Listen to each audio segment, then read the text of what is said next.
नमस्कार साथियों, स्वागत है आप सभी का अंकित इंस्पायर्स इंडिया पर। मैं हूं अंकित अवस्थी। आप हैं मेरे साथ में एक ऐसे सत्र में जिस सेशन के अंदर हम चर्चा करने वाले हैं leader of opposition Rahul Gandhi ji द्वारा फोड़े गए एटम बॉम्ब की। जैसा कि आप सभी जानते हैं कि जब से पिछले लोकसभा चुनाव के रिजल्ट आए हैं और उसी के समकक्ष उसी के समकालीन हरियाणा, महाराष्ट्र इनके जब चुनाव रहे, तो उन चुनावों में कांग्रेस को या फिर इंडिया अलायंस को वो रिजल्ट नहीं मिले जो अपेक्षित थे। तब से ही ये आशंका जताई जा रही थी राहुल गांधी जी द्वारा और उनके साथी घटक दलों के द्वारा कि कहीं ना कहीं ऐसा तो नहीं कि चुनावों के अंदर ही धांधली की जा रही है, इलेक्शन कमीशन के द्वारा कहीं ऐसा तो नहीं कि सत्तारूढ़ पार्टी के साथ या फिर केंद्र में बैठी एनडीए के साथ गठजोड़ करके इलेक्शंस में रिगिंग की जा रही है, इलेक्शंस को बर्बाद किया जा रहा है, वोटों की चोरी तो नहीं हो रही है। लंबे समय से ये आरोप लगाए जा रहे थे राहुल गांधी जी द्वारा। कईयों बार ये कहा गया कि इलेक्शन कमीशन कुछ तो गड़बड़ कर रहा है, तभी जो हमें एग्जिट पोल बताते हैं, जो हमें ओपिनियन पोल बताते हैं, वैसे रिजल्ट नहीं आते हैं। इसका मतलब कुछ तो गड़बड़ है। और इसी गड़बड़ को उन्होंने जब जांचना चाहा तो जांच के रिजल्ट के आने से पहले उन्होंने अलग अलग प्लेटफॉर्म्स पर कहना शुरू किया कि मैं एक एटम बॉम्ब फोड़ने वाला हूं।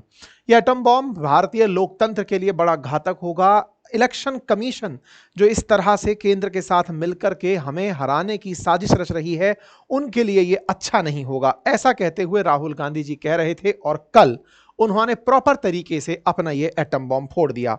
उन्होंने बकायदा एक प्रेस कॉन्फ्रेंस रखी, जिस प्रेस कॉन्फ्रेंस में बकायदा एक प्रॉपर सेमिनार की तरह सेमिनार किया गया, प्रेजेंटेशन दिया गया। और उस प्रेजेंटेशन में उन्होंने इलेक्शन कमीशन की कमियों को उजागर करते हुए बताया कि देखिए किस तरह से एक विधानसभा क्षेत्र के अंदर एक सैंपल लिया गया कि एक विधानसभा क्षेत्र के अंदर कैसे वोटों की चोरी करके बीजेपी ने वो सीट जीती। बीजेपी के द्वारा सीट जीतने में किस तरह इलेक्शन कमीशन ने उनकी साथ दी, किस तरह से वोट चोरी हुई, बकायदा वो 5 तरीके कौन से थे जिनसे वोट चोरी की गई, राहुल गांधी जी ने अपने प्रेस कॉन्फ्रेंस में ये जानकारी दी। उनके द्वारा बताया गया कि लगभग 1,250,000 वोट चोरे गए। राहुल गांधी जी के द्वारा जिन तरीकों पर जिक्र किया गया उन पर हम डिटेल में आज के सेशन में जिक्र करेंगे। उन्होंने जिस घटना का जिक्र किया, जिस क्षेत्र का जिक्र किया, वो भी हम बताएंगे।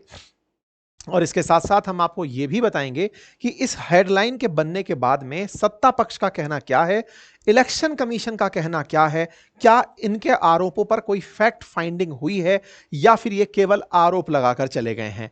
आज के सेशन में सारी बातों पर विस्तार पूर्वक चर्चा होगी, क्योंकि राहुल गांधी जी का मानना है कि हम बहुत सी जगह ऐसी हैं, जैसे हरियाणा के केस में भी इन्होंने कहा कि ऐसी बहुत सी जगह हैं जहां हम लोग इलेक्शन जीतते जीतते रह गए। मतलब हमारी जो सीट्स थी, 8 सीटें हरियाणा में ऐसी थी जहां 22,779 वोटों से हार गए। इसका मतलब कुछ कुछ क्षेत्र ऐसे हैं जहां पर इन्होंने वोटों के साथ धांधली की, बाकी सब कुछ नेचुरल चलने दिया। जिन क्षेत्रों में इन्होंने धांधली की, उनमें से एक धांधली वाली जगह को इन्होंने पकड़ा है और उस पकड़ी हुई जगह को इन्होंने जनता के सामने रखा है। आज के सेशन में आपने जिस तरह से चीजें ऑब्जर्व की वो मैं आपको बताऊंगा, किस तरह से इन्होंने बताया कि कैसे कैसे वोट चोरिंग हुई वो बताऊंगा, इसके बाद में इलेक्शन कमीशन ने कैसे रिप्लाई दिया वो बताऊंगा, और बीजेपी का इस पर क्या कहना है। सारी बातें आज के सेशन में आपको बताई जाएंगी। लेकिन इससे पहले यदि आप राजस्थान से जुड़े हैं और राजस्थान की खबरों में आपकी रुचि है, तो आपके लिए अंकित इंस्पायर्स राजस्थान के नाम से मेरा एक नया यूट्यूब चैनल बनाया है, जिस पर हम राजस्थान की खबरों का विश्लेषण कर रहे हैं। और एक बहुत ही गंभीर खबर का विश्लेषण इन दिनों चल रहा है कि कोरोना से ज्यादा मौतें, जो कोरोना में 3-4 साल में राजस्थान में मौत हुई, उससे ज्यादा सालाना मौतें सरकार की एक लापरवाही से हो रही हैं। आप अगर इंटरेस्ट रखते हैं तो वो वीडियो हमने लिंक कमेंट बॉक्स में पिन किया है, अवश्य जाकर उसे देखें।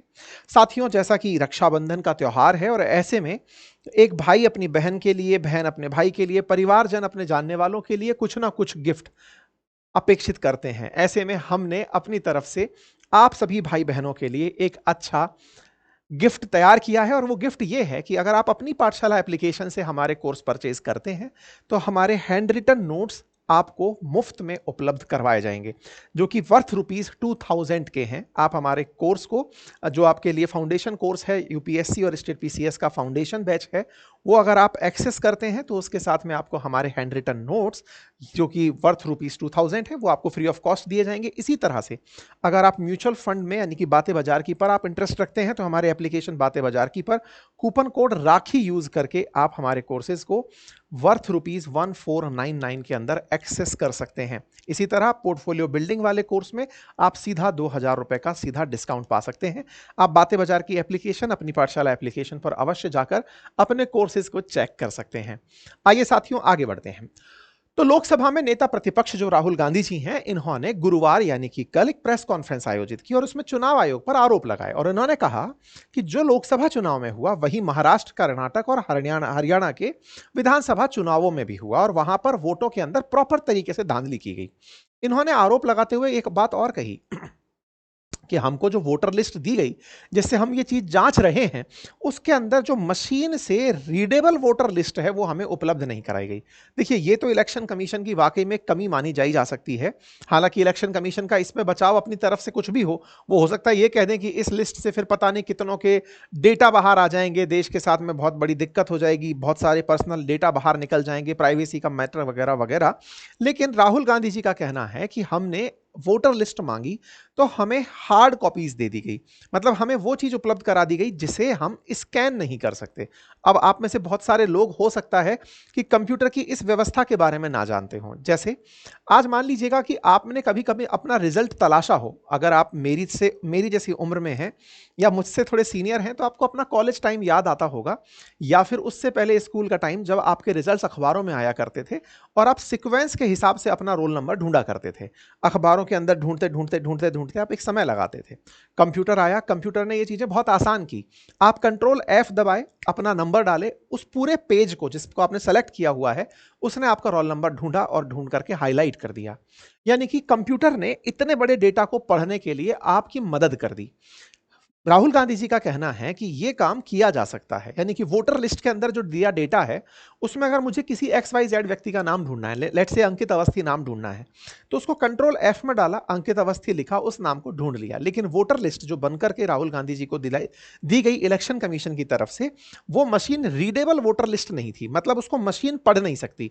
उसे आप पढ़ तो सकते हैं लेकिन ऑप्टिकल रिकॉग्निशन के थ्रू उसे पढ़ा नहीं जा सकता। इसका मतलब यह हुआ कि उस पूरी वोटर लिस्ट को आपको मैन्युअली पढ़ना पड़ेगा और एक क्षेत्र के अंदर लाखों वोट अगर हैं तो लाखों वोटों के लिए एक एक का विश्लेषण करना और यह दोहराव चेक करना कि इस व्यक्ति का नाम इस लिस्ट में तो नहीं है, इस लिस्ट में तो नहीं है। सोचकर देखिए कितना मुश्किल काम है।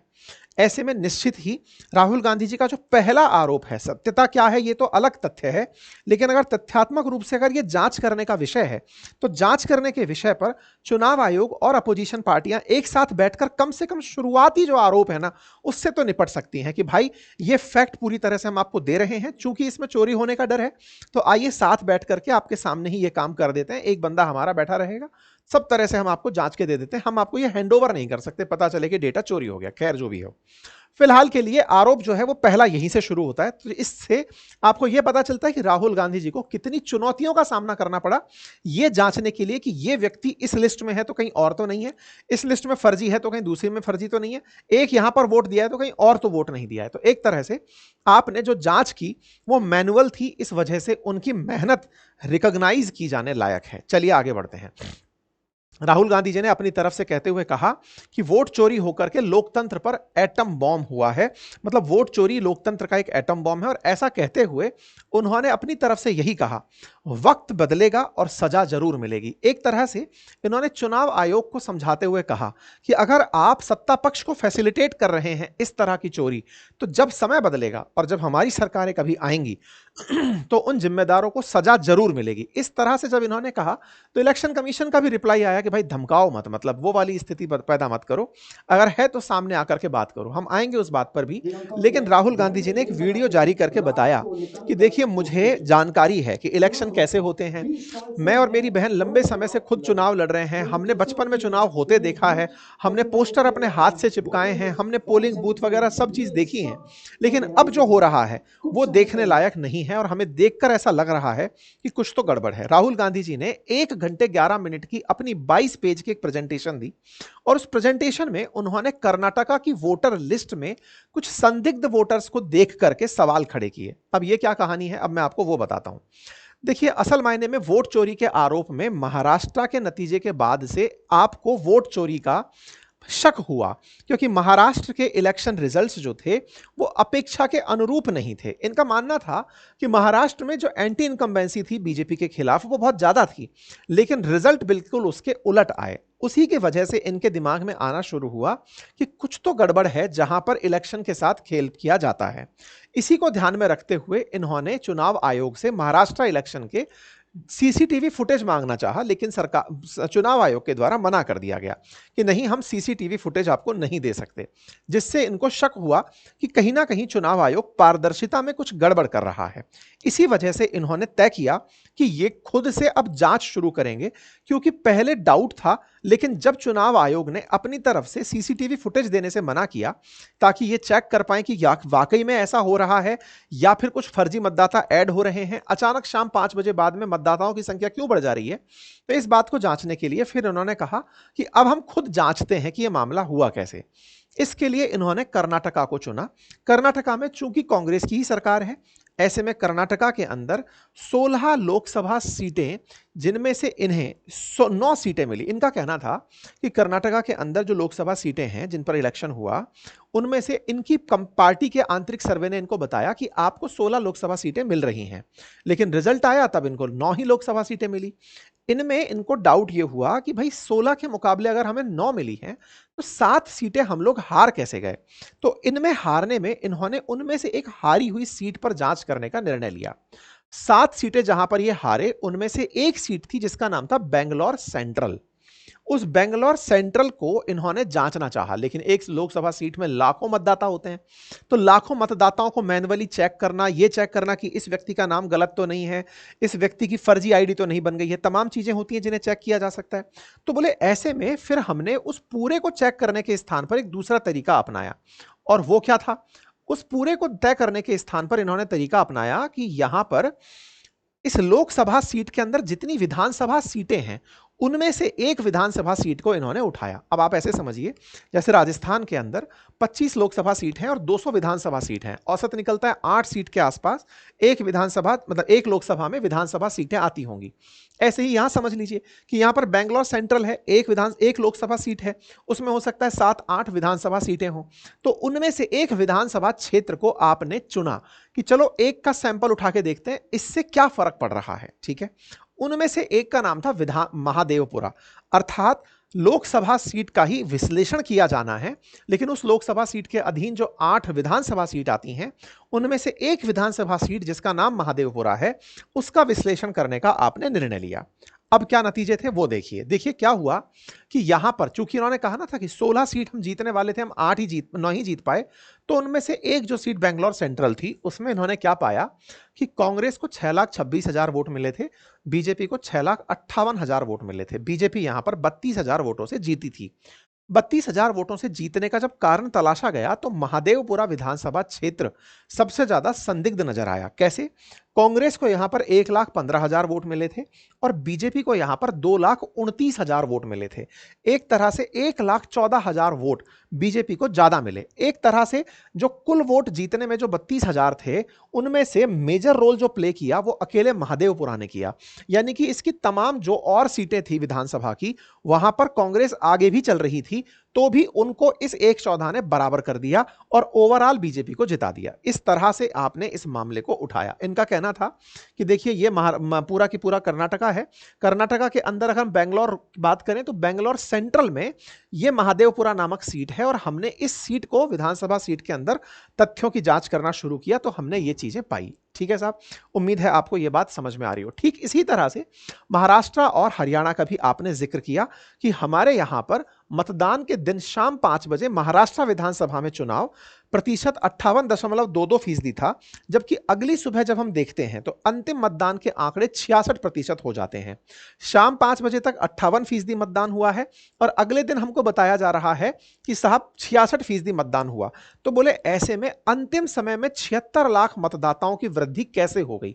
हालांकि इसके बारे में चुनाव आयोग कई बार कह चुका है कि हम लोग जब आपको 5 बजे वाला आंकड़ा देते हैं वो उससे थोड़ा समय पहले का आंकड़ा होता है, एग्जैक्ट आंकड़ा प्रोसेस नहीं हो पाता, क्योंकि इतने बड़े राज्य के अंदर चुनाव चल रहा है, सब जगह से डेटा आना, 5 बजे तक का डेटा देते देते भी टाइम लगता है। और जो मतदाता केंद्र में लोग आए हुए होते हैं मतदान केंद्र में, तो तो वो लास्ट में सबसे ज्यादा लोग आते हैं, और पूरे क्षेत्रों में जब लोग ज्यादा आते हैं तो ओवरऑल जब मतदान की बारी आती है तो वो निकलते हुए डेटा प्रोसेस करने में समय लगता है, तो ये ओवरऑल सीट निकल कर आती है। लेकिन राहुल गांधी जी ने इसी के बारे में कहा था, अगर आप लोग सच है तो हमें सीसीटीवी फुटेज दिखा दो कि कैसे कैसे वोटर जहां पे वोटिंग बूथ थे वहां पर कितनी लंबी लाइन लगी थी, हमें वो दिखा दो। चुनाव आयोग ने मना कर दिया था। तो इसी से ये उखड़ गए थे कि एक तरफ तो आप अचानक 8% वोट बढ़ा दे रहे हो और उसके बाद में ये बोल देते हो कि हमको आपको कैमरा नहीं दिखाना है, इसका मतलब दाल में कुछ काला है। और यहीं से इन्होंने ये तय किया कि कुछ तो गड़बड़ है, इसको चल के चेक किया जाएगा। यही मसला इन्होंने हरियाणा में भी उठाया कि हरियाणा में 8 सीटों पर 2 करोड़ मतदाताओं में हार जीत का अंतर महज 22,779 था। एक विधानसभा क्षेत्र में 1 लाख वोट चोरी होते हैं। कांग्रेस न केवल जीतते हुए दिखाई गई कि बल्कि 90 सीटों में विधानसभा में कांग्रेस को 60 सीटें मिलती दिख रही थी। लेकिन अचानक ऐसा हुआ कि कुछ सीटों की वजह से बीजेपी सत्ता में आ जाती है। बस इन्हीं को ध्यान में रखते हुए आपने सबका एक विश्लेषण निकाला और निकाल कर बताया कि ये सारे के सारे क्षेत्रों को नहीं छेड़ते। इलेक्शन कमीशन में रिगिंग जो है या गड़बड़ी जो है वो कुछ सीटों पर की जाती है और उन कुछ सीटों में तरीके अपनाए जाते हैं वोट चोरी के। वो 5 प्रमुख तरीके हैं। उन 5 प्रमुख तरीकों में पहला तरीका है डुप्लीकेट मतदाता का। जैसे महादेवपुरा सीट पर जहां 1 लाख वोटों की चोरी होने का कांग्रेस ने आरोप लगाया, वहां पर डुप्लीकेट मतदाता 11,965 बताए गए। फर्जी और अमान्य पते, जिनके पते ही सही नहीं है, वो 40,000 बताए गए। एक ही पते पर बहुत सारे मतदाता, वो 10,000 बताए गए। कई ऐसी तस्वीरें जिनकी मान्यता ही नहीं है, वो 4,000 बताई गई। और फॉर्म 6 जो कि नए मतदाता को भरना होता है, उसके दुरुपयोग के 33,000 मत बताए गए। मतलब कि 1 लाख मत ऐसे थे जिन्हें इस तरीके से पूरा किया गया था, अर्थात डुप्लीकेट वोटर्स जोड़ दिए गए। मतलब एक ही शख्स कई कई जगह दिखाई दिया, जैसे उनका बूथ नंबर, जैसे एक ही शख्स कई जगह नजर आया, हर बार बूथ नंबर अलग। 11,000 संदिग्ध ऐसे थे जिन्होंने 3-3 बार वोट डाला। ये लोग कहां से आ रहे हैं, पहला सवाल ये पूछा गया।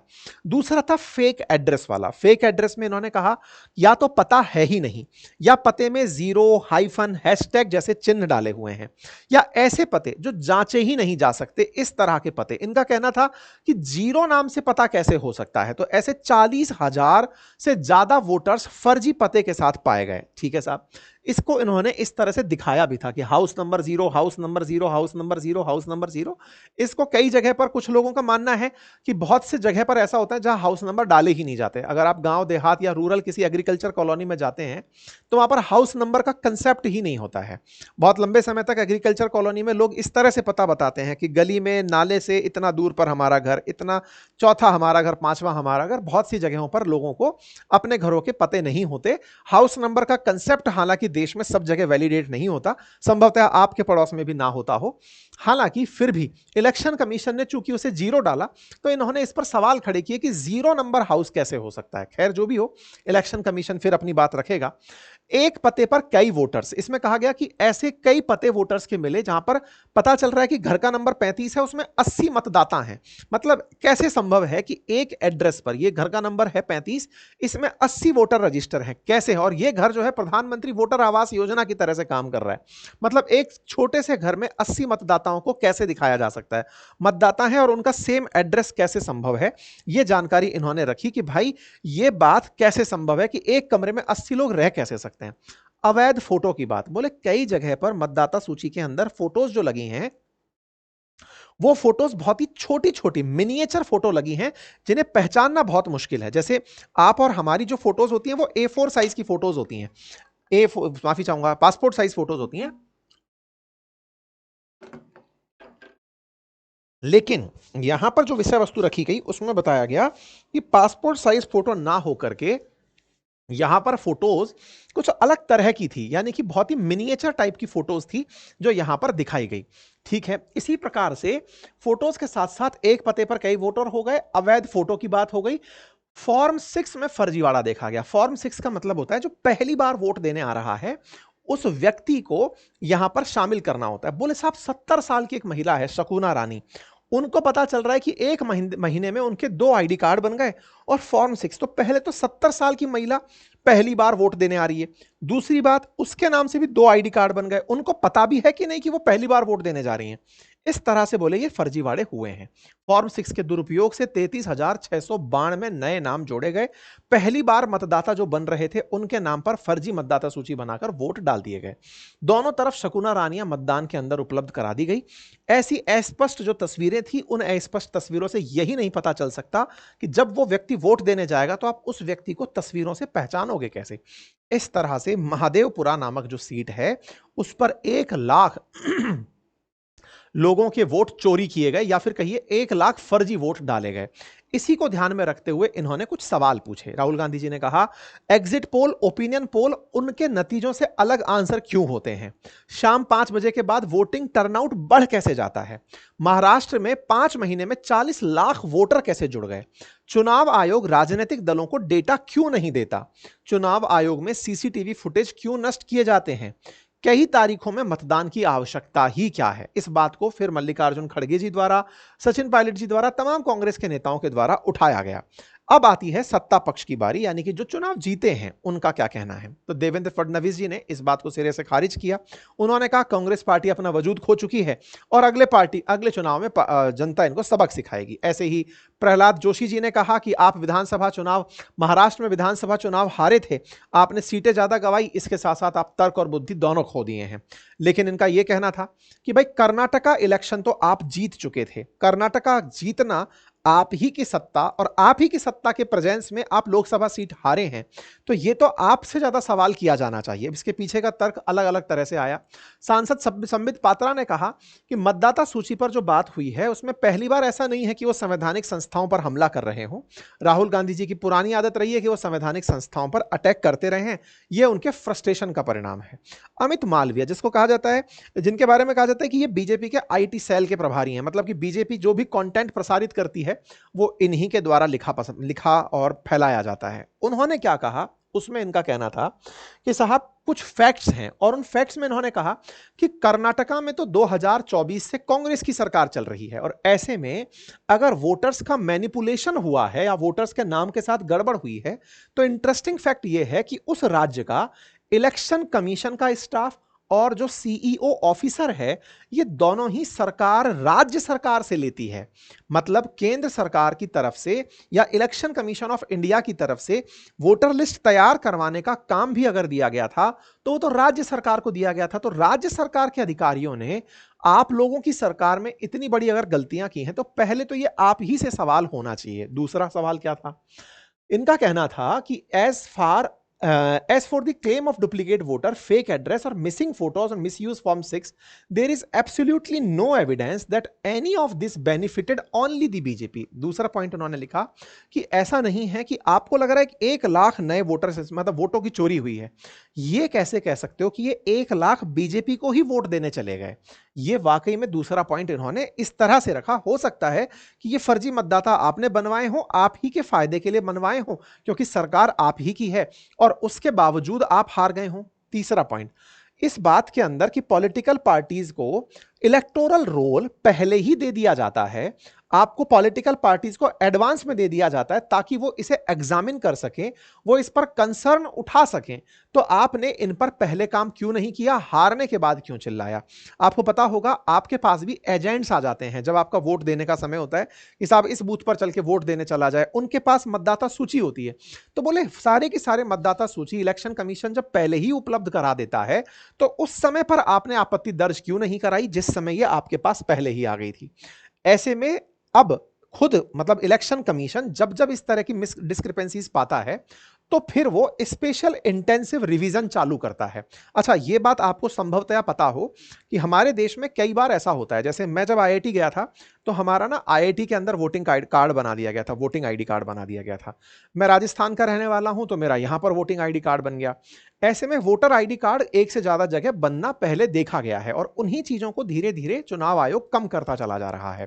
कुछ एपिक नंबर्स दिए जा रहे हैं ताकि वो रिवीजन ना हो, ताकि एक ही नंबर से अगर होने वाले जो वोटर आईडी हैं वो एक ही जगह पर वोट देने के लिए मान्य हो, हर जगह पर जाकर वोट ना दिए जा सके। शुरुआत में टेक्नोलॉजी के अभाव में ऐसा हो रहा था। तो इसी को ध्यान में रखते हुए चुनाव आयोग स्पेशल इंटेंसिव रिवीजन यानी एसआईआर चलाता है ताकि ऐसी गड़बड़ियों को हटाया जा सके। पर बोले आपकी सरकार इन्हीं का विरोध करने के लिए खड़ी हो जाती है कि एसआईआर क्यों चला रहे हो। तो ऐसे में इनका कहना यह है कि कांग्रेस को अपनी चुनावों को हारने वाले राज्यों में तो यह सब नजर आता है, लेकिन जहां जीत जाते हैं, फिर चाहे वो झारखंड हो, चाहे जम्मू कश्मीर हो, चाहे कर्नाटका हो, वहां पर इस तरह की चीजें नजर नहीं आती हैं। अब जहां तक बात हो महादेवपुरा सीट की, तो महादेवपुरा सीट का इतिहास ही ये रहा है कि यहां पर मेजॉरिटी सीट्स, मेजॉरिटी वोट्स, आधे से अधिक वोट्स केवल बीजेपी को मिलते आए हैं। यह ऐतिहासिक रूप से है। 2009 से लेकर अब तक के इलेक्शंस में यहां पर हमेशा ही बीजेपी बढ़त में रही है। यह इलेक्टोरल रोल्स का पुराना डेटा है, चाहे 2009 हो, 14 हो, 19 हो, 24 हो, हर बार बीजेपी बहुमत से ज्यादा अंक यहां पर पाती रही है। तो ऐसे में यह इन पर आरोप लगाने जैसा है। और जब बात महाराष्ट्र की हो, तो महाराष्ट्र में जहां सवाल उठाया कि इतने नए वोटर कहां से जुड़ गए, तो 2009 से लेकर के 1985 तक के अगर आप डेटा देखें, 2024 से लेकर पिछले चलते समय 1985 तक के देखें, तो हर साल 5 सालों में, पहले 85 में 24% वोटर इंक्रीज हुए थे, 90 में 35% हुए, 95 में 30% वोटर इंट्रोड्यूस हुए, 1999 में -12% क्योंकि रिवीजन हो गया था, 2004 में 20%, ऐसे ही 14 में 16% और 2024 में 16%। बोले 5 साल में जो नए वोटर जुड़ते जाते हैं, उन वोटर्स की संख्या बढ़ती जाती है, उनके रिवीजन यहां पर वोटर लिस्ट में होते हैं। ऐसे में अमित मालवीय जी का कहना है कि आपने जिस व्यक्ति का नाम लेकर के कि आदित्य श्रीवास्तव नाम का एपिक नंबर है जो अलग अलग जगह पर पाया जा रहा है, बोले वो भी दावा आपका फर्जी निकला। हालांकि इस बात को कई न्यूज चैनल्स ने भी जांचा। राहुल गांधी जी ने जो अपनी प्रेस कॉन्फ्रेंस में जिस आदित्य श्रीवास्तव का नाम लिया, उसको कई जगह तलाशा भी गया। इन्होंने आदित्य श्रीवास्तव का नाम लेकर उसका एपिक नंबर दिखाया कि इस एपिक नंबर के साथ में देखिए ये है, तो वो उसको जब तलाशा गया ना, तो इस समय इलेक्शन की जो वेबसाइट है उस पर नहीं है। कुछ लोगों का कहना है कि इलेक्शन कमीशन ने वो नाम वहां से हटा दिया होगा। हालांकि इस चीज को फिर हमने भी अपने स्तर पर चेक किया, तो ये जो आदित्य श्रीवास्तव का एपिक नंबर ये जो डला हुआ है, ये नंबर के साथ में ना तो इसका मतदाता सूची में नाम उत्तर प्रदेश में मिला, ना इसका नाम महाराष्ट्र में मिला, केवल और केवल ये कर्नाटका के अंदर इसकी जानकारी मिलकर आई। इसके बारे में हालांकि मार्च से ही चुनाव आयोग ये तैयारी कर रहा है कि सेम एपिक नंबर पर कहीं और मतदान ना हो सके, इसलिए वो लगातार सूची के अंदर रिवीजन करता चल रहा है। राहुल गांधी जी के आरोपों पर उत्तर प्रदेश के चुनाव आयोग के द्वारा भी जवाब आया और केंद्रीय चुनाव आयोग के द्वारा भी जवाब आया। केंद्रीय चुनाव आयोग ने यहां तक कह दिया कि राहुल गांधी जी, आपके आरोप लगाने का सिलसिला पुराना है। ऐसे में अगर आप जो अपनी बात कह रहे हैं इसे स्वयं अटेस्टेड करके कर सकें, आप ये कह दें कि ये लीजिए मैंने प्रमाणित किया कि ये जो मैं कह रहा हूं ये सत्य है, तो हम आपकी बात को मानने के लिए और उसको कंसीडरेशन में लेने के लिए तैयार हैं। केवल आरोप लगाकर चले जाने से कोई मतलब नहीं है। आप अपने द्वारा जो आरोप लगाए हैं इन्हें स्वयं प्रमाणित कर दीजिए कि मैं मानता हूं कि यह पूरा दावा मेरा है और इस दावे के आधार पर हम इस चीज को फिर आपके साथ चर्चा करने के लिए तैयार हैं। इलेक्शन कमीशन ने साफ साफ इस बात को कहा कि आप एक बार शपथ पूर्वक ये कह दो कि आपने ये आरोप जो लगाए हैं ये पूरी आपने चेतना के साथ लगाए हैं। इस पर राहुल गांधी जी ने कहा कि मैं संसद में शपथ ले चुका, फिर मैं आपके सामने शपथ लेकर के इस बात को क्यों कहूं कि मैं जो आरोप लगा रहा हूं वो सही है या गलत है। इस पर चीफ इलेक्टोरल ऑफिसर कर्नाटका सब लोगों ने अपनी अपनी तरफ से जानकारी देते हुए पुष्टि की। इस पर इलेक्शन कमीशन के द्वारा कहा गया, आइदर साइन डिक्लेरेशन और apologise for the absurd allegation. या तो आप एक शपथ पत्र लेकर के ये साइन करिए कि मैं इस बात में झूठ कह रहा हूं या सच कह रहा हूं, ये खुद से प्रस्तावित कर दो कि मैं शपथ पूर्वक ये आरोप लगाता हूं। नहीं तो आप इस पर माफी मांगिए कि आप हम पर गलत आरोप लगा रहे हैं। इलेक्शन कमीशन ने फिर अपनी तरफ से डेटा निकालने शुरू किए। इलेक्शन कमीशन ने प्रॉपर तरीके से इनके जितने भी क्लेम थे उनको मिसलीडिंग करार देते हुए कहना शुरू किया कि राहुल गांधी जी ने जो चुनाव आयोग पर आरोप लगाए हैं उनके पुराने जितने भी मामले हैं उस पर इलेक्शन कमीशन ने उनसे हर बार जवाब मांगे हैं। 12 जून 2025 को भी राहुल गांधी जी को मेल भेजा गया। उन्हें एक पत्र भी भेजा गया। उनसे कहा गया कि चुनाव आयोग को आपका उन्होंने कभी भी किसी मुद्दे पर चुनाव आयोग को कोई पत्र नहीं भेजा। ये बहुत अजीब और बेतुके आरोप हैं कि चुनाव आयोग और उसके कर्मचारियों को धमकाया जा रहा है। चुनाव आयोग ऐसे सभी गैर जिम्मेदाराना बयान को नजरअंदाज करता है और अपने सभी कर्मचारियों को निष्पक्ष और पारदर्शी तरीके से काम में रहने का अनुरोध करता है। इलेक्शन कमीशन ने बकायदा इनको वो पुराना लेटर दिखाया कि आपको ये लेटर हमने भेजा था जब आप आरोप लगा रहे थे। ऐसे में राहुल गांधी जी के द्वारा अपनी तरफ से यह कहकर इससे किनारा किया गया कि मैं जब संसद में पहले शपथ ले चुका हूं तो आपके सामने शपथ लेकर यह आरोप क्यों लगाऊं। खैर, जनता इन चीजों को देख रही है। धीरे धीरे इलेक्शन कमीशन अपनी तरफ से सारी सफाइयां पेश करता रहेगा। सत्ता पक्ष जिसके ऊपर आरोप है कि वो इस तरह से चुनाव जीत कर आई है, उसके ऊपर यह जिम्मेदारी बढ़ जाती है कि वो अपने ऊपर लगे आरोपों को पूरी तरह से पारदर्शी तरीके से आम जन को बताए, ताकि लोकतंत्र में जो ये वोट का अधिकार है इससे पारदर्शिता सुनिश्चित हो सके। ऐसा ना हो कि वोट देने में ही लोगों का विश्वास खत्म हो। अगर इस बात में 1% भी त्रुटि है या फिर इसमें 1% भी गलती की गुंजाइश है तो निश्चित ही यह बड़ा सवाल है लोकतंत्र पर। सरकार को चाहिए, इलेक्शन कमीशन को चाहिए और जिम्मेदारों को चाहिए कि वो प्रॉपर ट्रांसपेरेंसी के साथ इस पूरे मामले की जांच करें और जनता के सामने रखें। बाकी आप लोगों की क्या राय है, अपनी राय कमेंट बॉक्स में जरूर रखिएगा। चैनल पर नए हैं तो चैनल को सब्सक्राइब कर लीजिए और हां, यदि आप राजस्थान के निवासी हैं या राजस्थान की खबरों में रुचि रखते हैं तो आइए अंकित इंस्पायर्स राजस्थान पर और वहां आकर के राजस्थान से जुड़ी खबरों का प्रॉपर विश्लेषण पाइए। साथ ही साथ रक्षाबंधन के उपलक्ष्य पर हमारे एप्लीकेशन अपनी पाठशाला और बातें बाजार की पर कोर्सेज पर विशेष डिस्काउंट दिए जा रहे हैं, कुछ अच्छे उपहार दिए जा रहे हैं, उन्हें जाकर एक्सेस कर सकते हैं। एप्लीकेशंस के लिंक भी कमेंट बॉक्स में पिन है। धन्यवाद।